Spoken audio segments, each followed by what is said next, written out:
యుద్ధంతో అనూహ్యంగా బంగారం వెండి ధరలు తగ్గాయి. వార్ మొదలై ఇప్పటికీ 37 రోజులు అవుతుంది. అంటే రెండవ నెల ఇది. ఈ 37 రోజుల్లో కిలో వెండి 50,000, తులం బంగారం దాదాపు 17,000కు పైగా 16,000కు పైగా తగ్గింది. వాస్తవానికి యుద్ధ పరిస్థితుల్లో ధరలు పెరగాల్సింది, కానీ తగ్గుముఖం పట్టడంపై అంతటా ఆశ్చర్యం కలుగుతోంది. యుద్ధం మొదలైన ఫిబ్రవరి 28న కిలో వెండి 2,82,644 ఉంది. గత గురువారం కిలో వెండి ధర 2,32,600. బంగారాంది అదే పరిస్థితి. యుద్ధంతో మరింత బలపడింది డాలర్. అందుకే డాలర్ వైపు పెట్టుబడిదారులు మొగ్గు చూపారు. ప్రపంచ అనిశ్చితి, యుద్ధ పరిస్థితుల కారణంగా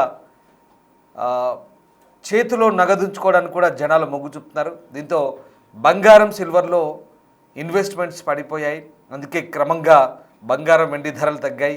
ఇన్వెస్ట్మెంట్స్ పడిపోవడమే కాదు, ఉన్న ఇన్వెస్ట్మెంట్ కూడా ప్రాఫిట్ బుకింగ్ చేసుకున్నారు, లాభాలు స్వీకరణ చేసుకున్నారు. దీంతో ప్రస్తుతం వీటి ధరలు తగ్గుముఖం పడుతున్న పరిస్థితి కనబడుతోంది. ఏకంగా సిల్వర్ అలాగే గోల్డ్ రేట్లు ఊహించిన దానికంటే భిన్నంగా తగ్గుకుంటూ వస్తున్న పరిస్థితి మనకు కనబడుతోంది. పసిడి ప్రేమికులకు ఒక శుభవార్తని చెప్పాలి. అంతర్జాతీయంగా నెలకొన్న ఉద్రిక్తతలో మార్కెట్ ఒడిదుడుకుల మధ్య దేశవ్యాప్తంగా బంగారం ధర స్థిరంగా కొనసాగుతోంది. గడిచిన కొద్ది రోజులుగా భారీగా పెరిగిన పసిడి ధరలు ప్రధాన నగరాల్లో ఎలాంటి మార్పులు లేకుండా ట్రేడ్ అవుతున్నాయి. అయితే వెండి ధరలు మాత్రం భారీగా దిగివచ్చి కొనుగోలుదారులకు ఊరటనిస్తున్నాయి.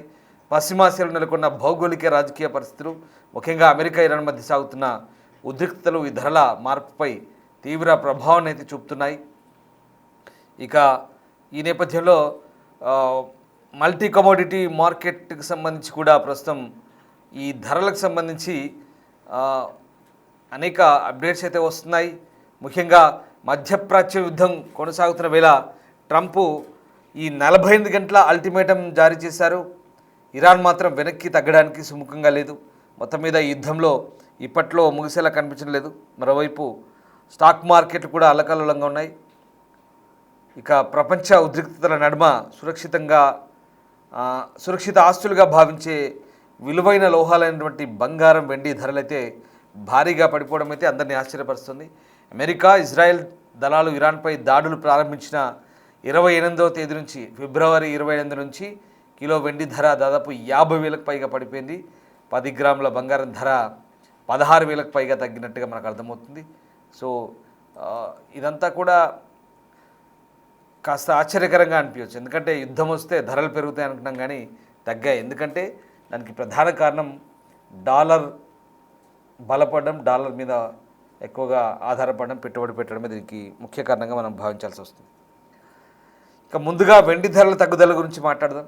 మధ్యప్రాచ్య యుద్ధం మొదలై 37 రోజులు అవుతుంది. ఈ సమయంలో వెండి ధరలు అయితే గణనీయంగా పడిపోయాయి.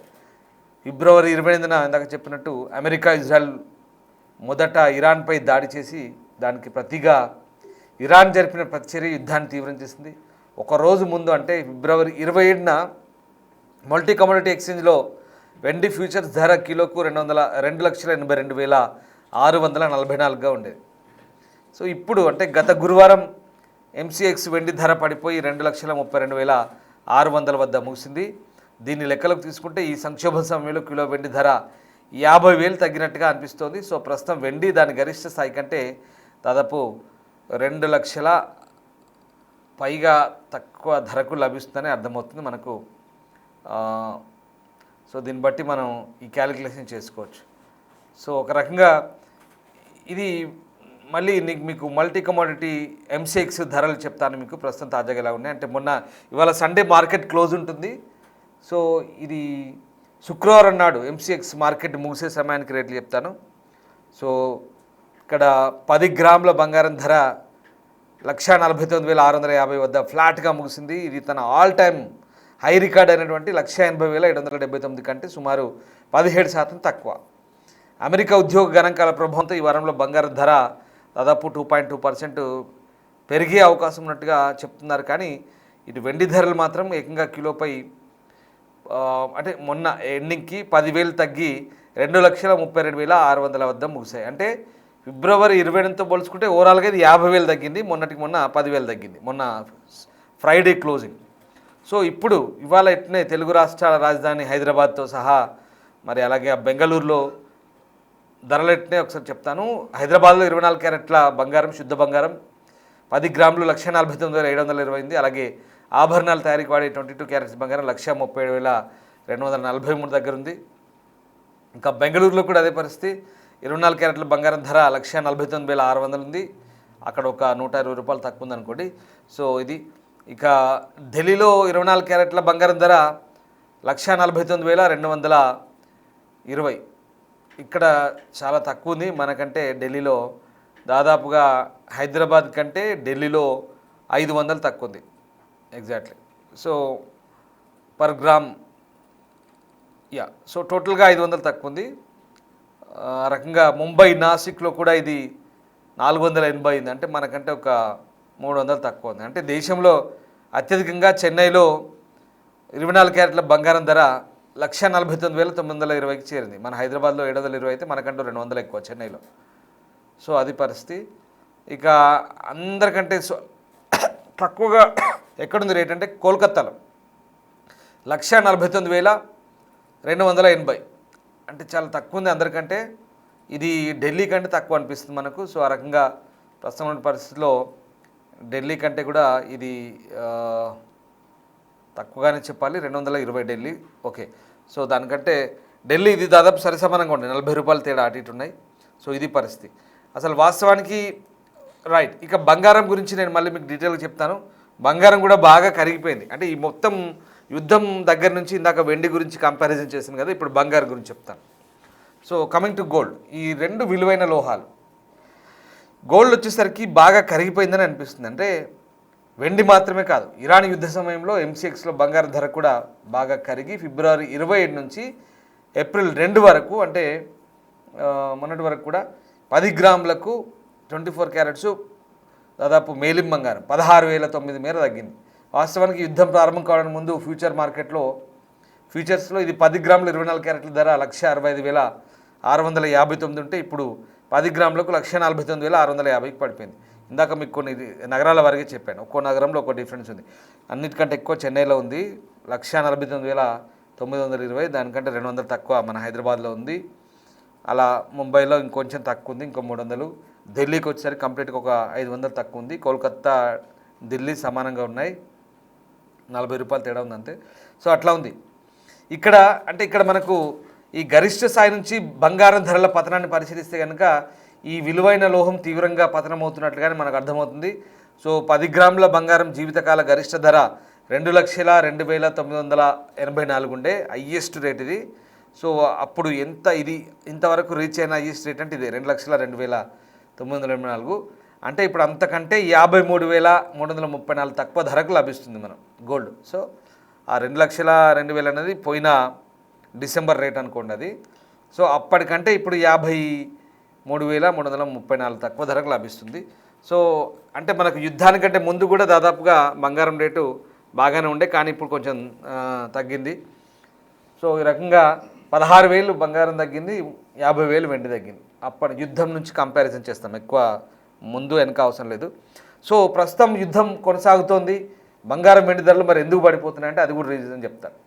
అంటే ఇప్పుడు బంగారం వెండి ధరలు పడిపోవడానికి గల కారణాల గురించి మాట్లాడుకుంటే కనుక ఈ హర్ముజు జలసంధి ఏదైతే ఉందో అక్కడ నుంచి జల రవాణా మార్గాలు పూర్తిగా మూసివేయబడ్డాయి. ఆ ఉద్రిక్తల కారణంగా ముడి చమురు ధరలు బ్యారెల్కు సుమారు 110 వద్ద స్థిరంగా ఉన్నాయి. మొన్న హయ్యెస్ట్ 119 చేరుకుంది అనుకోండి, ఇప్పుడు 110 ఉన్నాయి. ఇది ప్రపంచ ద్రవ్యోల్బణం ప్రమాదాన్ని పెంచింది. అలాగే ప్రజలు తమ చేతుల్లో నగదు ఉంచుకోవడానికి ఇష్టపడుతున్నట్టు కనిపిస్తుంది. అంతేకాకుండా ప్రపంచ పెట్టుబడిదారులు సురక్షితమైన కరెన్సీ అనేటువంటి డాలర్ వైపు మొగ్గు చూపుతున్నారు. యుద్ధ సమయంలో నిరంతరం బలపడి 100 పైన స్థిరంగా ఉంది. భౌగోళిక రాజకీయ ఉద్రిక్తలు అంటే జియోపాలిటిక్స్ ఎస్కలేషన్స్ పెరుగుతున్నప్పుడు కూడా డాలర్ బలమైన అలాగే పెరుగుతున్న ద్రవ్యోల్బణం బంగారం ధరల పెరుగుదలను నిరోధిస్తున్నట్టుగా మనకు అర్థమవుతుంది. సో ఓవరాల్గా ఇక్కడ మనకున్నటువంటి సిచ్యువేషన్లో మళ్ళీ చెప్తున్నాను, ఇక్కడ ఈ ధరల గురించి మీరు పెద్దగా కన్ఫ్యూజ్ కాకండి. సో ఇదంతా నేను చెప్తుంది ఏంటంటే కేవలం యుద్ధం ఫిబ్రవరి 28న యుద్ధం ప్రారంభం ఎప్పుడైతే అయిందో ఇవాళ ఈ 5వ తారీఖు వరకు కూడా కంపారిజన్ చేస్తున్నాను. సో అప్పటికి ఇప్పటికీ వెండి ఓవరాల్గా 50,000 పైన తగ్గింది. రఫ్గా చెప్తున్నాను విత్ క్యాలిక్యులేషన్స్, అంటే ఊరికే నోట్ లెక్కలు చెప్పట్లేదు. అప్పటికి ఇప్పటికీ 50,000 పైగా తగ్గింది వెండి పర్ కేజ్. అలాగే బంగారం 16,000 పైగా తగ్గింది. సో ఇది అప్పటికి ఇప్పటికి ఉన్న తేడా. అంటే మనం ఇక్కడ దీనికి అంత ఇంపార్టెన్స్ ఏముంది అనుకోవచ్చు. యుద్ధం జరిగితే కనుక ఈ బంగారం సిల్వర్ రేట్లు అడ్డగోలుగా పెరుగుతాయని అందరూ ఊహించుకున్నారు. కానీ ఇందాక మీకు చెప్పిన ఒక రీజన్ ఏంటంటే డాలర్ బలపడింది. సో అక్కడ చమురు కొనుక్కునేందుకు డాలర్ని వాడుతున్నారు కాబట్టి డాలర్ మీద ఎక్కువ ఇన్వెస్ట్మెంట్ చేస్తున్నారు. ఈ సురక్షిత పెట్టుబడిగా భావించినటువంటి మెటల్స్ ఏవైతే ఉన్నాయో గోల్డ్ సిల్వర్ వాటిపై నుంచి బయటకు వస్తున్నారు. ఆ ఇన్వెస్ట్మెంట్స్ తగ్గాయి. ఉన్న ఇన్వెస్ట్మెంట్స్ కూడా లాభాల స్వీకరణకు వచ్చారు కాబట్టి డాలర్ స్ట్రెంత్ అయింది. మన రూపాయి మార్కం విలువ కూడా బాగా పడిపోయింది. మొన్నైతే 94కి వచ్చింది అది పరిస్థితి. సో దీని అంతటి కారణం ఏంటంటే ఇక్కడ గోల్డ్ నుంచి పెద్దగా ఇన్వెస్ట్మెంట్స్ పెట్టట్లేదు కాబట్టి యుద్ధం అనేది మనం ఊహించిన దానికి రివర్స్ అయిపోయింది. సో దీనికి ప్రధాన కారణం చమురు. ఇక్కడ ఆ చమురు పెట్రోల్ డీజిల్ ముడి చమురు ఏది ఉందో అది బంగారం వెండిని ఒక రకంగా కిందికి దిగి వచ్చేలా చేసింది అనేది ఓవరాల్గా మేము మీకు చెప్పే సారాంశం. సో ఇది పరిస్థితి. అందుకే క్రమంగా బంగారం వెండి ధరలు తగ్గాయి 28 తారీఖు నుంచి ఇదిగో ఇవాళ వరకు. ఇంకా కూడా రేపు ఎల్లుండి మళ్ళీ టెన్షన్స్ పెరుగుతుండొచ్చు. అప్పుడు ఎలా ఉంటుందో చెప్పలేం. హర్ముజ్ జలసంధి అయితే ప్రస్తుతం ఒక అమెరికా ఇజ్రాయెల్ కొన్ని పశ్చిమ దేశాలు తప్ప అన్ని దేశాలకు ఓపెన్ ఉంది కాబట్టి అది యథావిధిగా ఆయా దేశాల సంబంధాలను బట్టి ఇరాన్ అక్కడి నుంచి రాకపోకలు అయితే సాగుతున్నాయి. బట్ మెయిన్ ఇంపాక్ట్ ఏంటంటే డాలర్ అనేది బలపడింది కాబట్టి ఇక్కడ ఈ మెటల్స్ విలువైన బంగారం వెండి అనేది ధరలు తగ్గుంటూ వస్తున్నాయి. ఇక మీకు తెలిసిందే బంగారం అంటే మనకు అదొక సామాజిక హోదా. బంగారం అంటే మనకు ఒక సురక్షిత పెట్టుబడి సాధనం. బంగారం ఉందంటే ఒక భరోసా. సో అలాంటి బంగారం వెండి ధరల సంబంధించి హెచ్చుతగ్గుల గురించి ప్రతి ఒక్కరికి ఆసక్తిగా ఉంటుంది. యుద్ధం వస్తే అయ్యో ఎంతో పెరుగుతుందో ఏందో అనుకున్నారు కానీ ఏం పెరగలేదు. టెన్షన్ పడదు. ఇప్పటికప్పటికి మన ఫిబ్రవరి నుంచి మార్చి ఇదిగో ఇవాళ ఏప్రిల్ కూడా వచ్చింది. సో ఈ 5 తారీఖు వరకు కూడా దాదాపు 16,000 తగ్గింది బంగారం. సో ఇంకా ఎప్పుడు కొనాలో మీ అవసరాన్ని బట్టి మీరు ఆలోచించుకోండి. కొనుక్కునే సమయంలో ఒకేసారి ఎక్కువ కాకుండా కొంచెం కొంచెంగా కొనుక్కోండి. సురక్షితంగా మార్కెట్ రేట్లను బట్టి చూసుకొని కంపారిజన్ చేసుకొని మీకు ఎవరైనా తెలిసిన వాళ్ళు ఉంటే వాళ్ళని అడిగి వాళ్ళ సలహా తీసుకొని కొనుక్కోండి. It's your own risk. మళ్ళీ చెప్తున్నాం, యువర్స్ అడ్వైస్ చెప్తున్నాం. మేము చెప్తున్న ఇవన్నీ కూడా అంచనాలు కావచ్చు, ఏది కావచ్చు, ఇవన్నీ కూడా మాకు అందినటువంటి ఇన్ఫర్మేషన్ ప్రకారం మీకు సలహాలు సూచనలు ఇచ్చే ప్రయత్నం చేస్తాం. బట్ మేము క్లెయిమ్ చేసేది ఏంటంటే పెట్టుబడి లేదా అమ్మడాలు కొనుక్కోవడాలు అది మీ సొంత రిస్క్. అది మీ ఇష్టం, మీ విచక్షణ బట్టి ఆధారపడి ఉంటుంది. సో ఆలోచించి నిర్ణయం తీసుకోవాలి. Thanks for watching.